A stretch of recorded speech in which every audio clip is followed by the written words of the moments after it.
ವೀಕ್ಷಕರೇ, ವಿಚಾರ ಮಿತ್ರ ಯೂಟ್ಯೂಬ್ ಚಾನಲ್ಗೆ ತಮಗೆ ಸ್ವಾಗತ ಸುಸ್ವಾಗತ. ಭಾರತ ದೇಶವು ಕೃಷಿ ಪ್ರಧಾನವಾದ ದೇಶವಾಗಿದ್ದರಿಂದ ಮಳೆಗಾಲದಲ್ಲಿ ಸಾಮಾನ್ಯವಾಗಿ ವ್ಯವಸಾಯವನ್ನು ಪ್ರಾರಂಭ ಮಾಡುತ್ತೇವೆ. ಆದರೆ ಇಲ್ಲಿ ಕೃಷಿಯ ಬದಲು ಬೆಲೆ ಬಾಳುವ ವಜ್ರಗಳನ್ನು ಹುಡುಕಲು ಪ್ರಾರಂಭಿಸುತ್ತಾರೆ. ಹೌದು, ಇದು ನಿಜ ಸ್ನೇಹಿತರೆ.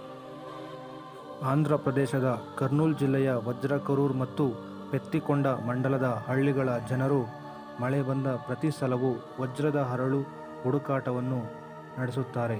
ಮಳೆ ಬಂದ ತಕ್ಷಣವೇ ಬಿತ್ತಿ ಉತ್ತಮ ಬೆಳೆ ಬೆಳೆಯಲು ಚಿಂತಿಸುತ್ತಾರೆ. ಆದರೆ ಇಲ್ಲೊಂದು ಊರಲ್ಲಿ ಮಳೆ ಬಂದಾಗಲೆಲ್ಲ ಬಿತ್ತುವ ಬದಲಿಗೆ ಹೊಲಗಳಲ್ಲಿ ವಜ್ರ ಹುಡುಕಾಟ ನಡೆಸುತ್ತಾರೆ. ಅಚ್ಚರಿ ಎಂದರೆ ಕೆಲವರಿಗೆ 30ರಿಂದ 40 ವಜ್ರಗಳು ದೊರೆತಿವೆಯಂತೆ. ರೈತರೊಬ್ಬರಿಗೆ ದೊರೆತ ವಜ್ರಗಳನ್ನು ಲಕ್ಷಾಂತರ ರೂಪಾಯಿಗಳಿಗೆ ಮಾರಾಟ ಮಾಡಲಾಗಿದೆ. ಇದೇ ಕಾರಣಕ್ಕೆ ಅಕ್ಕಪಕ್ಕದ ಜಿಲ್ಲೆಗಳ ರೈತರು ಈ ಜಮೀನುಗಳನ್ನು ಲೀಸ್ಗೆ ಪಡೆಯುತ್ತಾರಂತೆ.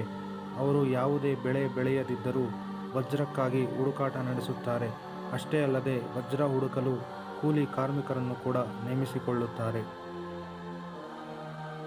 ಈ ವಿಚಾರ ನಿಮಗೆ ಇಷ್ಟವಾದಲ್ಲಿ ನಮ್ಮ ಚಾನಲನ್ನು ಸಬ್ಸ್ಕ್ರೈಬ್ ಮಾಡುವ ಮುಖಾಂತರ ನಮಗೆ ಪ್ರೋತ್ಸಾಹ ನೀಡಿ ಎಂದು ಹೇಳುತ್ತಾ ಈ ವಿಡಿಯೋವನ್ನು ಮುಗಿಸುತ್ತೇನೆ. ಧನ್ಯವಾದಗಳು.